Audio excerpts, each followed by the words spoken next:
Matrudevobhava. Lalitha సహస్రనామములు అలభవతాపమ్ములెల్ల హరించునుగా. Lalitha సహస్రనామములు అలభవతాపమ్ములెల్ల హరించునుగా. జ్వలన జ్వాలికయై kundalini సహస్రారమను వటమ్మును చుట్టన్. జ్వలన జ్వాలికయై kundalini సహస్రారమను వటమ్మును చుట్టన్. Lalitha సహస్రనామములు అలభవతాపమ్ములెల్ల హరించునుగా. ABN Andhra Jyothi ప్రేక్షక మహాశయులందరికీ నవజీవన వేదం అనే కార్యక్రమంలో 801వ భాగానికి స్వాగతం పలుకుతాం. లలితా సహస్రనామాలని ముఖ్యంగా మంత్రశాస్త్రపరమైన వాటిని, యోగశాస్త్రపరమైన వాటిని కాస్త నిశ్చితంగా పరిశీలించి విడిగా తీసి ఒక క్రమంలో గనక చూస్తే పూర్తిగా షట్చక్ర సంచారం చేయడం ఎలాగా, షట్చక్ర పరివర్తనం ఎలాగా, సహస్రారాన్ని చేరుకోవడం ఎలాగా అనే విషయాలు అర్థమవుతాయి. అప్పుడు భవతాపమ్ములెల్ల హరించునుగా. ఈ సృష్టి, ఈ ప్రపంచం, అందులో మన జీవితం, దీనికి సంబంధించినటువంటి తాపత్రయాలు, 3 తాపాలు అంటారు, కానీ ఎన్ని తాపాలు ఉన్నాయో అన్ని తాపాలు హరించుకుపోతాయి. ఇది మిథ్య, ఇది ఒక నాటకం, ఇది నిరంతరం మారిపోతోంది, దీని గురించి మనం మదనపడడం అనవసరం, నిమిత్త మాత్రంగా కర్తవ్యం ఏదో చేయడం తప్ప అన్న విషయాలు తెలుస్తాయి బాగా. జ్వలన జ్వాలికయ్యి కుండలిని సహస్రారమను వటమ్మును చూడటం. సహస్రారం అనేది ఒక మర్రి చెట్టు లాంటిదైతే కుండలిని శక్తి ఇక్కడి నుంచి పైకి నెమ్మదిగా యోగ మార్గంలో 6 చక్రాలు దాటుకుంటూ 7వ స్థానానికి చేరుకోవాలనే తపనతో ఒక ప్రాణవాయువే నిజానికి ఒక పాము రూపంలో అలా వెడుతున్నట్టుగా వెళ్ళినట్టయితే అప్పుడు ఆ యోగసిద్ధి కలుగుతుంది. అందుకే కుండలిని శక్తిని పాము అంటారు. పాముకి గాలి ఆహారం అని ఎందుకన్నారంటే ప్రాణవాయువు ద్వారానే కుండలిని శక్తి పెడుతుంది. నిజానికి పాములు ఎలకలను తింటాయి. పాము ఖచ్చితంగా గాలి ఆహారం తీసుకుని బతుకుతుంది అనేది శాస్త్రీయంగా రుజువైన విషయం కాదు నిజం చెప్పాలంటే. కానీ యోగశాస్త్రం ప్రకారం అది అంతే. అందుకని ఆ ప్రాణవాయువు ద్వారానే దాన్ని పంపించాలి. అందుకే ఈ కింద ఉండే 3 చక్రాలు ఉంటామే, షట్చక్రాలలో మూలాధార చక్రం, స్వాధిష్టాన చక్రం, మణిపూర చక్రం. సాధారణంగా మన అందరి మనస్సులు 99% మంది మనస్సులు అక్కడే ఉంటాయి, ఇంకేవి పైకి వెళ్ళం. కాస్త అది దాటి అనాహత చక్రంలోకి పంపగలిగితే ఆత్మతత్వాన్ని తెలుసుకున్నప్పుడల్లా ఆశ్చర్యపోవడం, అవునా, అదా, అంత గొప్పదా అని ఆశ్చర్యం కలగడం జరుగుతుంది. అంతకుమించి జరగదు. మళ్ళీ కిందకు వచ్చేస్తాడు. ఆ మామూలేలే, మనకు అర్థమవుతుంది ఏమిటి అనే ధోరణిలో పడిపోతాడు. కానీ అప్పుడప్పుడు ఆశ్చర్యపోతూ ఉంటాడు, అదేమిటో అదేమిటో అదేమిటో అన్నట్టుగా. దాన్ని దాటి కాస్త విశుద్ధ చక్రానికి తీసుకెళ్ళగలిగితే ఆ సాధన ద్వారా, ఏకాగ్రత ద్వారా, దాన్ని అలా ప్రాణాయామం ద్వారా అలా తీసుకెళ్ళగలిగితే ఇక ఆత్మతత్వం తెలుసుకోవడం తప్పితే ఇంకేమీ పని లేదు అని గ్రహిస్తాడు ఖచ్చితంగా. తీవ్రమైన తపన వచ్చేస్తుంది. అదే ఆజ్ఞాచక్రం వరకు తీసుకెళ్ళగలిగితే ఇక చేరుకున్నట్టే, ఇక స్థిరపడినట్టే. ఇక అక్కడి నుంచి పైకి వెళ్ళడం అనేది మామూలుగా జరిగిపోతుంది. ఇంకా పెద్ద తాపత్రయం పడక్కర్లేదు. ఇంకా ఈ బరువులు, ఆ బాధ్యతలు అతనికి చెప్పక్కల, అన్నీ వాటంతటవే జారిపోతాయి. ఎందుకంటే ఆ కొండ మీదకి వెడుతున్న కొద్దీ, దేవుణ్ణి చూడడానికి కొండ ఎక్కుతున్న కొద్దీ కింద ప్రపంచం అంతా కూడా చెట్లు, చేమలు, మనుషులు, చెరువులు అన్నీ చిన్న చిన్నవిగా కనపడతాయి. అలాగే లోపలి ఆత్మను చేరుకునే ప్రయత్నం మనం చేస్తున్న కొద్దీ ఈ భౌతికమైనటువంటి జీవితము, దీనికి సంబంధించిన కష్టాలు, సుఖాలు, బరువులు, బాధ్యతలు, తాపత్రయాలు అన్నీ చాలా చిన్నవిగా కనపడతాయి. అసలు ఇంతకాలం జీవితాన్ని వృధా చేసాం వీటికి అనిపిస్తుంది. అది ఈ లలితా సహస్రనామాల యొక్క నిజమైనటువంటి ప్రయోజనం. లలితా సహస్రనామములల భవతాపమ్ములెల్ల హరించునుగా. జ్వలన జ్వాలికయై కుండలిని సహస్రారమను వటమ్మును చుట్టం. సరిగ్గా భవతాపాలు హరించేటువంటి పరిస్థితే మనందరికీ చాలా అవసరం. కథాక్రమం ప్రకారం కూడా 2వ ప్రపంచ యుద్ధంలో అణుబాంబు ప్రయోగించడం వల్ల ఏర్పడిన భయంకర పరిస్థితుల నుంచి కూడా ఆ తాపం నుంచి విరమణే అందరికీ అవసరం. అందుకే ఇక్కడ సముద్రం ఒక మాట చెబుతోంది కవితోటి. శాస్త్రజ్ఞానం అంటే శాస్త్ర పరిశోధన అంటే అది ఎందుకు అనేది నిర్ణయించుకుని చేయాలయ్యా, గుడ్డెద్దు చేలో పడినట్టు చేయకూడదు అంటుంది. ఇటీవలే తిరుపతిలో అంతర్జాతీయమైనటువంటి శాస్త్రీయ విజ్ఞాన మహాసభలు జరిగిన సందర్భంగా కూడా మనం ఈ మాట చెప్పుకోవాలి. ఈ శాస్త్రీయ విజ్ఞానం విషయంలో భారతదేశం వెనకబడింది అంటూ ఉంటారు. దీంట్లో అసలు విషయం ఏమిటంటే భారతీయ తత్వం ఈ శాస్త్రీయ విజ్ఞానం విషయంలో అతిగా ముందుకు దూసుకుపోవడానికి అంగీకరించదు. అసలు మన తత్వంలో ఉంది అది. ఎందుకంటే తతఃకిం తతఃకిం తతఃకిం తతఃకిం అని ప్రశ్నిస్తుంది అంతరాత్మ, భారతీయుడి ఆత్మ. విదేశీయులకు అలా జరగదు. కనుక్కునేది కనుక్కో, తర్వాత ఏమవుతాయి మనకే అన్నట్టుగా ఉంటుంది, బాధ్యతారహితంగా. మంచిదే కనిపెడతావు, తర్వాత చివరికి ఏం చేశారు? కనిపెట్టుడు చివరికి మానవ జాతి కనబడకుండా కనిపెట్టుడు. అందుకు దారి తీయకూడదు కదా. అందుకే ఇక్కడ సముద్రం చెబుతోంది, ఎప్పుడూ కేవలం వైజ్ఞానికమైన పరిజ్ఞానం ఒక్కటి సరిపోదయా, ఒక ఋషికి ఉండేటువంటి చిత్తశుద్ధి ఉన్నవాడే సరైన శాస్త్రజ్ఞుడు అంటుంది.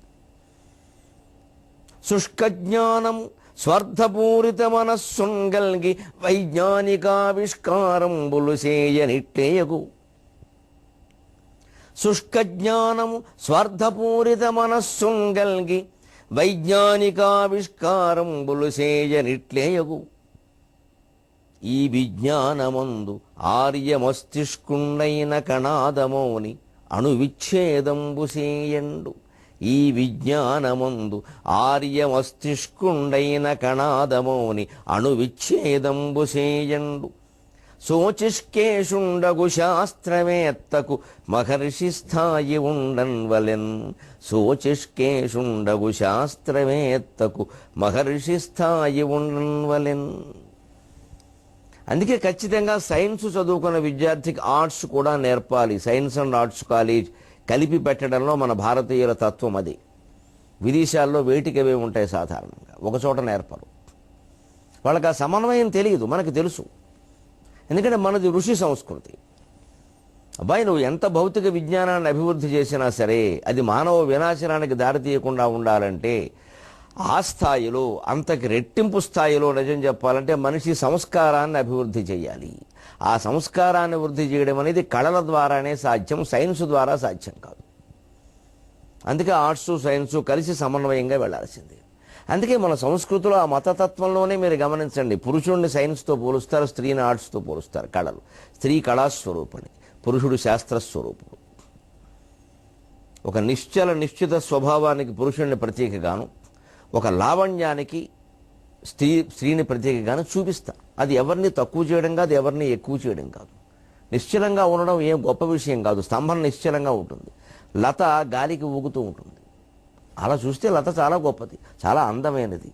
ఏమీ ఊగకుండా తోగకుండా అలా ఉండే బండరా ఏమైనా గొప్పదా? కానీ దాని గొప్పతనం దానికి.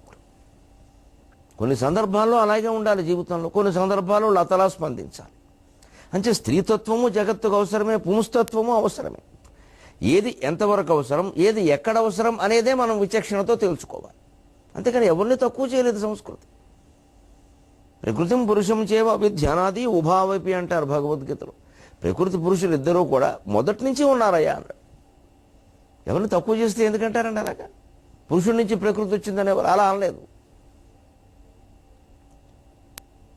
పురుషుడే ఉన్నాడయ్యా అక్కడ, వ్యక్తి అంటే మగవాడు కాదు. ఒక తత్వం ఉంది, దాంట్లోంచి ప్రకృతి కనపడుతోంది అంతే.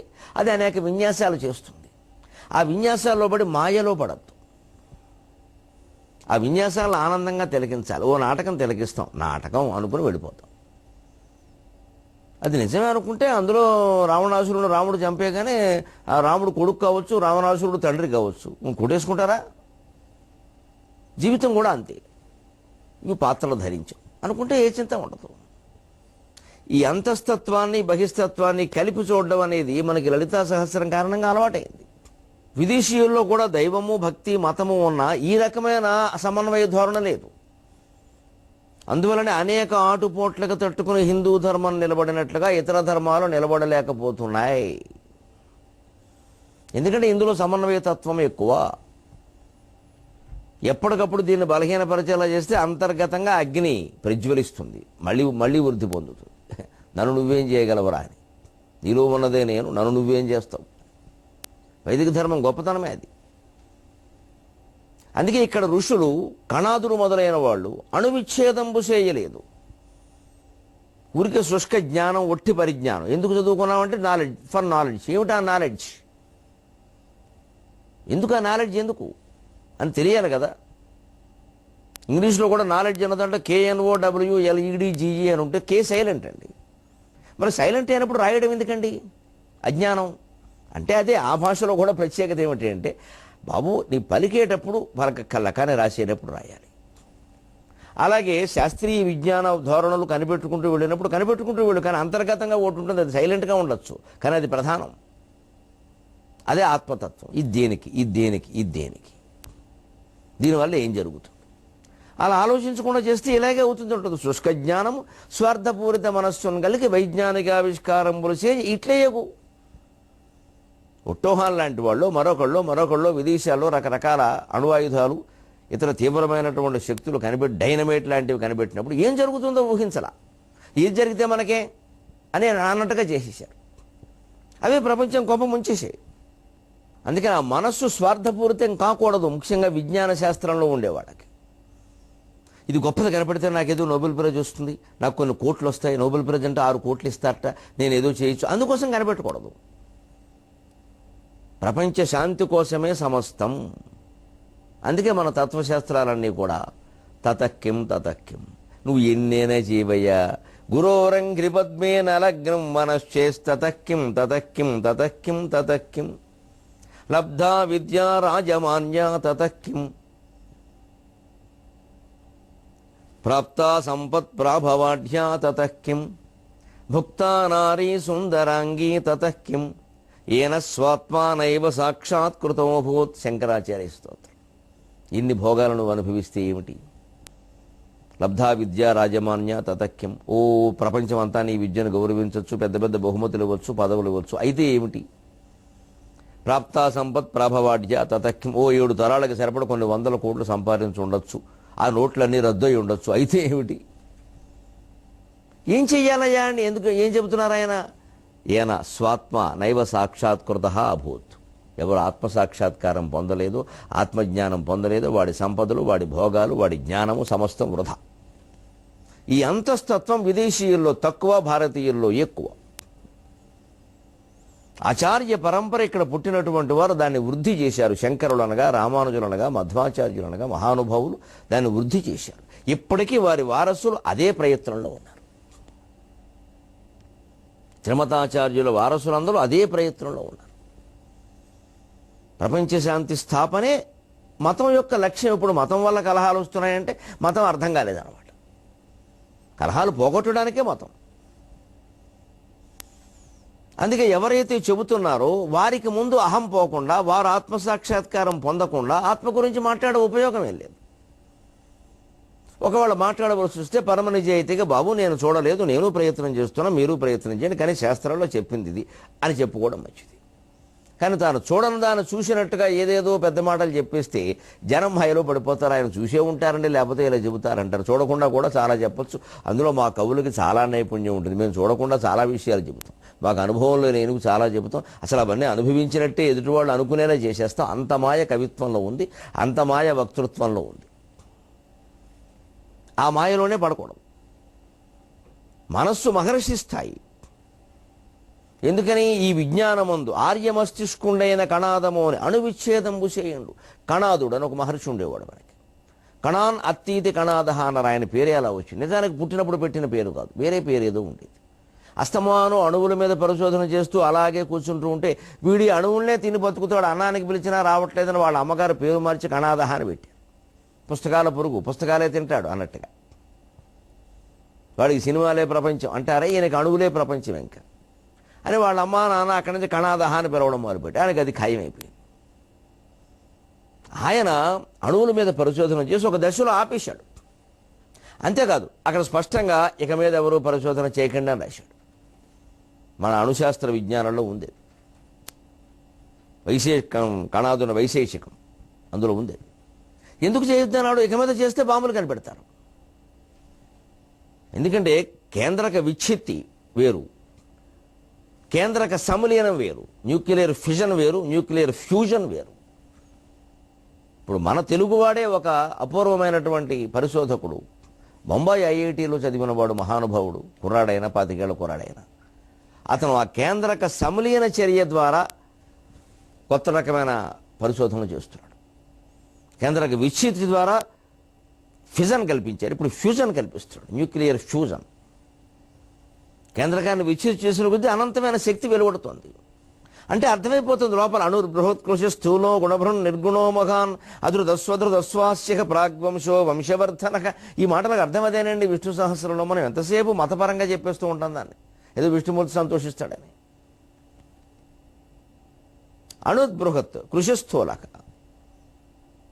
అణురణీయాన్ మహతో మహీయాన్. అంతకంటే సూక్ష్మమైంది లేదు అంటే అణుశక్తి లోపలికి వెళ్ళిన కొద్దీ ఆ సూక్ష్మమైందే కనపడుతుంది. ఆ సూక్ష్మం నుంచి ఈ ప్రపంచం అంతా పుట్టింది. సూక్ష్మం నుంచే స్థూలం పుట్టింది. ఇప్పుడు స్థూలం నుంచే సూక్ష్మం పుట్టదు, స్థూలం తీసేస్తేనే సూక్ష్మం అర్థం అవుతుంది. ఇప్పుడు లోపల శరీరం లోపల నాడులో అవి తీయాలంటే చొక్కా తీయట్లేదండి. ఈ పై పొరలు తొలగించట్లేదా? ఏదో స్టెథోస్కోపులు పెట్టట్లేదా? ఆ కిరణాలు లోపలికి పంపట్లేదా? పైవి తీయకుండా లోపలికి ఎలా తెలుస్తాయండి? చాలా చాలా చిన్న విషయం అది. అలాగే ఈ ప్రపంచం అనేటువంటి పై పొరలు, స్థూలమైన పొరలు తొలగించింది, లోపల సూక్ష్మమైన భగవత్ శక్తి అర్థం కాదు. ఆ శక్తినే, ఆ అణుశక్తినే భగవత్ శక్తి అన్నారు. దానికి మనం ఒక రూపకల్పన కేవలం ఆరాధన కోసమో, ఆచారం కోసమో, ఒక ఏకాగ్రత కోసమో చేసేసరికి చివరికి రూపం ఎక్కువైపోయింది, అపురూపం పోయింది. అక్కడ తేడా వస్తుంది మతానికి, ఆధ్యాత్మికతకి. ఇది మనం గ్రహించగలిగితే మతాన్ని శాంతియుత ప్రయోజనాలకే ఉపయోగిస్తామండి తప్పకుండా. అలా చేయాలంటే మనం కణాదుల్లో ఆలోచించాలి. ఎందుకని? శోచిష్కేషుండగు శాస్త్రవేత్తకు మహర్షి స్థాయి ఉండన్వలెన్ అంటోంది తరంగం. శాస్త్రవేత్త ఎప్పుడు అగ్ని లాంటి వాడయ్యా. శోచిష్కేశ ఔషర్బుధక ఇవన్నీ అగ్నికి పేర్లు. ఆయన కేశముల్లా ఉండేటువంటి ఆయన జ్వాలలు కాంతిని ప్రజ్వలింపజేస్తూ ఉంటాయి, విపరీతంగా వెలుగుతూ ఉంటాయి అగ్ని జ్వాలలు. అంచేది ఆయన శోచిష్కేశుడు అన్నారు అమరకోశం. అటువంటి వాడు శాస్త్రవేత్త. కళాకారుడు లాంటి వాడు కాదు. కవిత్వం కమ్మగా ఉంటుంది, కళలన్నీ కమ్మగా ఉంటాయి. ఏదో గానం చేస్తుంటే మధురంగా నిద్రపోతూ కూడా వినేవాళ్ళు ఉన్నారు, వింటూ నిద్రపోయేవాళ్ళు ఉన్నారు. నిద్రపోతూ వినేవాళ్ళు ఉన్నారు, సంగీతం వింటూ నిద్రపోయేవాళ్ళు ఉన్నారు, మహానుభావులు. కానీ శాస్త్ర పరిజ్ఞానం అలా కుదరదండి. శాస్త్ర పరిశోధనలు జరిగే ల్యాబొరేటరీలో, ప్రయోగశాలలో ఎవరు పడుకోరని సైంటిస్టులు పడుకోలేరు. ఎందుకంటే అక్కడ వాసనలు కూడా అలా ఉంటాయి, పడుకోనివ్వు వాళ్ళని. మరి సంగీతంలో కమ్మన కవిత్వం అలాగా నిద్ర వచ్చేలా చేస్తే హరికథలు బుర్రకథలు వింటే నిద్రపోయేవాళ్ళు చాలామంది ఉంటారు. అందుకే హరికథ చెబుతుంటే మధ్యలో శ్రీమద్ రమారమణ గోవిందో హరి అని పెద్దగా అరుస్తాడు హరిదాసు. మా చిన్నతనంలో ఒక హరిదాసు గారిని అడుగు, ఏమిటండి మాటిమాటికి అరుస్తారన్న. మరి 11ంటికి హరికథ పెడితే ఏం చేయమంటాం అన్నాడు. అది విషయం అసలు. మరి అదే శాస్త్ర ప్రయోగం జరుగుతుంటే ఎవరు నిద్రపోరండి, ఎక్కడేం పేలుతుందో అని భయం ఉంటుంది. ఇది శాస్త్రానికి కళలకి తేడా. అందుకని అగ్ని లాంటి వాడు శాస్త్రవేత్త. కానీ అతని మనస్సు మహర్షి స్థాయిలో ఉండాలి. లేకపోతే ఆయుధాలు దొరికితే ఆయుధాలు ఎటువంటి వాటికి ఉపయోగపడతాయి. ఎటువంటి భయంకర యుద్ధం అది. గుండెకు గుండె చూపగల గుండెలు లేక. ఇప్పుడు ఇలాంటి ప్రపంచ యుద్ధం వచ్చాక, 2వ ప్రపంచ యుద్ధం కూడా వచ్చాక, 3వ ప్రపంచ యుద్ధం వస్తోందేమో అన్న భయానక వాతావరణం ఇప్పుడు సిద్ధపడిపోయింది కదండి. ఓ పక్క డొనాల్డ్ ట్రంప్ మాటలు ఎలా ఉన్నాయి, ఉత్తర కొరియా చుంగ్ చాంగ్ బుంగ్ మాటలు ఎలా ఉన్నాయి, చైనా వారి ప్రతాపాలు ఎలా ఉన్నాయి, పాకిస్తాన్ వారి దుర్మార్గం ఎలా ఉంది, ప్రపంచమంతా వ్యాపించిన ఉగ్రవాదం ఎలా ఉంది, టర్కీ ఏమవుతుంది, ఇరాక్ ఏమవుతుంది, సిరియా ఏమవుతుంది. దేశాలే ఉగ్రవాదులు పరమైపోతున్నాయే. ఈ స్థితిలో నిజంగా ప్రాచీన యుద్ధం జరిగినా ప్రాచీన కాలం పద్ధతిలో జరిగితే బాగుండు అనుకోవడం తప్పలేదు కదండి. గుండెకు గుండె చూపగల గుండెలు లేక పరోక్షమందు బ్రహ్మాండము బుగ్గిసేయుటి మహాకవధర్మమటన్నచో జగద్భాండము వీరిహస్తముల భద్రముగానిటులుండు ఇంకనెట్లుండును చిత్తశాంతి ఇంకనెట్లుండును చిత్తశాంతి ఎటులుండును గుండెలపైన చేతులున్. ఆవేళే కాదు, ఎప్పుడో 1930-40 ప్రాంతాల్లో కాదు, ఇప్పుడు ఎలా ఉందో చూడండి, ప్రపంచం అలాగే ఉంది. అందుకే ఇటువంటి కావ్యాలు చిరకాలం ఉంటాయి. ఇంత పరిస్థితులు ఉన్నంతకాలం అవి ఉంటాయండి. రామాయణ భారతాలు ఎందుకున్నాయి? అవే గొడవలు ఇప్పుడు ఉన్నాయి. అవే త్యాగాలు ఇప్పుడు కూడా ఉన్నాయి. కొంచెం శాతాల్లో తేడాలు ఉండొచ్చు. ఆ త్యాగాలు, ఆ రకమైన మనుషులు ఇప్పుడు ఉన్నారండి, లేకపోలేదండి. ఇప్పటికీ సుమిత్రులు ఉన్నారు, ఇప్పటికీ రామచంద్రమూర్తులు ఉన్నారు, ఇప్పటికీ సీతాదేవులు ఉన్నారు. ఏమీ అనుమానం లేదు. ఇప్పటికీ యజమాని కోసం ఎంత సాహసమైనా చేయడానికి సిద్ధపడేటువంటి హనుమంతులు ఉన్నారు. రావణాసురులు ఉన్నారు, లోటే ఉంది. సంఖ్యల్లో తేడాలు తప్పితే ఉన్నారు. అందుకే వాళ్ళని చూసినప్పుడల్లా గ్రంథాలు గుర్తొస్తే మనకి. వాడు విభీషణుడు అండి, ఆయన హనుమంతుడు అండి, అబ్బో ఆయన రామచంద్రమూర్తి అండి, ఆవిడ సీతాదేవి అండి అంటూ ఉంటాం మనం. వాడు మారీచుడు అండి, ఎప్పుడే వేషం వేస్తారో తెలియదు అంటాం. మరి ఆ పాత్రలు ఎందుకున్నాయి? ఆ స్వభావాలు ఉన్నాయి. అంచేతను ఎప్పుడు మొత్తం సాహిత్యాన్ని ఒక స్వభావానికి ప్రత్యేకగా తీసుకోవాలి. అప్పుడు ఆ సాహిత్య ప్రయోజనం నెరవేరుతుంది. ఆ స్వభావాలు మనలో ఉంటే అది మంచిదైతే అట్టి పెట్టుకోవడం, లేకపోతే తొలగించుకునే ప్రయత్నం చేయడం. ఎవరి స్వభావాన్ని ఇతరులు తొలగించలేరు కానీ మార్చలేరు, కానీ వారి స్వభావాన్ని వారు మార్చుకోవచ్చు. స్వభావో దురతిక్రమ అంటారు. స్వభావాన్ని మార్చడం కష్టం అంటారు. ఎవరికి కష్టం? ఇతరులకు కష్టం, వారికి కష్టం కాదు. వారు అనుకుంటే మార్చుకోవచ్చు. ఇప్పుడున్న స్వభావాలు చూసుకోండి. గుండెకు గుండె చూపగల గుండెలు లేక, ఇలా ఏదో కదలడు వదలడు చెక్కడు దొరకడు అని కాంతారావు, ఎన్టీ రామారావు సినిమాలో చూపించడం, ఇలా కత్తి కత్తి ఇలా ఉండి గుండెకు గుండె చూపించేటువంటి ధైర్యాలు లేక పిరికి సన్నాసులు తయారై పరోక్షమందు బ్రహ్మాండము బుగ్గిసేయుట మహాహవధర్మమటన్నచో. మీ పారిశ్రామిక స్థావరాల మీద బాంబులేస్తాం, మీ జనావాసాల్లో బాంబులేస్తాం. పిరికి మనుషులు మాట్లాడే మాటలు ఇవి. ప్రజలు పడుకున్న చోట బాంబులు వేయడం ఏంటండి? పూర్వకాలం యుద్ధాలు ఎప్పుడైనా వేశారా? అదా ధర్మం? అదే కనుక యుద్ధ ధర్మం అయితే జగద్భాండము వీరి హస్తముల భద్రముగా అనేటులుండు. ఈ జగత్తంతా ఒక సువర్ణ భాండం లాంటిది. సువర్ణం ఎందుకండి? మామూలు భాండం కుండ లాంటిది అనుకుంటే, ఒక కలశం లాంటిది అనుకుంటే, వీరి హస్తముల భద్రముగా అనేటులుండు. ఇటువంటి నాయకుల చేతుల్లో ఈ జగద్భాండం భద్రంగా ఉంటుందా? ఎప్పుడు పగులుతుందో తెలియదు. ఇక్కడ అన్ని చెటపట్లే, అన్ని పెటేలమని పేరుపోయే మాటలే. అందరూ అలాగే ఉన్నారండి. అంతర్జాతీయంగా తీవ్రవాదున్నాడు మసూద్ అజహర్ అని, అంతర్జాతీయంగా ఎన్నో దేశాల్లో జైషే మహమ్మద్ సంస్థలు పనిచేసి లక్షల మందిని చంపాయి. ఇప్పటికీ వాడిని అంతర్జాతీయంగా వెలివేయాలి, బహిష్కరించాలి అని మన దేశం భద్రతా మండలిలో తీర్మానం పెడితే 15 దేశాలు అందులో ఉంటే 14 దేశాలు అంగీకరిస్తే చైనా వాడు ఒక్కడో వీటో పెట్టాడండి. ఏమనాలా దుర్మార్గుణ్ణి? ఇదే కమ్యూనిజం? అంతర్జాతీయ తీవ్రవాదా? అన్ని దేశాలని వణికించాడా? అవన్నీ వారికి అనవసరం. భారత్ పెట్టింది మేము వ్యతిరేకిస్తాం అంతే. మీరు గుడి చేత్తో కడిగితే మేము ఎడం చేత్తో కడుగుతాం, ఇంతే అనమాట. మీరు గుడి చేత్తో మొహం కడగడం, మేము ఎడం చేత్తో కడుగుతాం. మీరు అన్నం తినండి, మేము గడ్డి తింటాం, అంతేనా? అంతర్జాతీయ తీవ్రవాదులేమో నీకు నిషేధించడానికి వీల్లేదా? ప్రపంచ శాంతి దూత దలైలామా ఎవరికైనా చేమెత్తు అపకారం చేశాడా మహానుభావుడు? అసలు బౌద్ధ మతం అంటేనే శాంతియుతం. అందులో దలైలామాలు, టిబెట్ లామాలు, వాళ్ళు పరమశాంతి ప్రియులని వాళ్ళు. వాళ్ళ స్వతంత్రం కోసం కాకపోతే వాళ్ళు దేనికోసం బాధపడడం లేదండి.